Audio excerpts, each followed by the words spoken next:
জীবনে যদি কষ্ট না থাকতো, মানুষ আল্লাহকে কখনোই ভুলে যেত। একবার থেমে ভাবো, যদি তোমার জীবনে কোনো কষ্টই না আসতো, যদি সবকিছু ঠিকঠাক চলতো, তাহলে তুমি কতবার আল্লাহকে ডাকতে? সত্যি করে উত্তর দিও।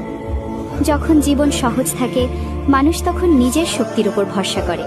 নিজের বুদ্ধি, নিজের পরিকল্পনা, নিজের ক্ষমতা, সবকিছু তখন নিজের কৃতিত্ব মনে হয়। কিন্তু কষ্ট এলে এই ভরসাগুলো একে একে ভেঙে যায়। যখন কোনো দরজা খোলে না, যখন মানুষ পাশে থাকে না, যখন নিজের শক্তিও আর কাজ করে না, তখনই মানুষ প্রথমবার আল্লাহর দিকে তাকায়। কষ্ট আমাদের দুর্বল করে না, কষ্ট আমাদের সত্যিটা দেখায়। দেখায় আমরা আসলে কতটা অসহায় আর আল্লাহ কতটা প্রয়োজনীয়। যদি কষ্ট না থাকতো, আমরা দোয়া করতাম না, রাতে চোখ ভিজত না, আল্লাহর নামটা হৃদয় থেকে বের হতো না। কষ্টই আমাদের শেখায় সবকিছু আমাদের হাতে না। কষ্টই আমাদের মনে করিয়ে দেয় আমরা বান্দা আর তিনি রব।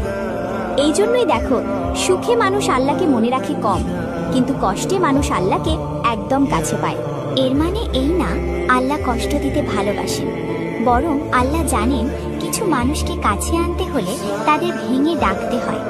যে কষ্ট তোমাকে নামাজে ফিরিয়ে এনেছে, যে কষ্ট তোমাকে দোয়ায় বসিয়েছে, যে কষ্ট তোমাকে আল্লাহর সামনে নত করেছে, সেই কষ্ট অভিশাপ না, সেই কষ্ট রহমত।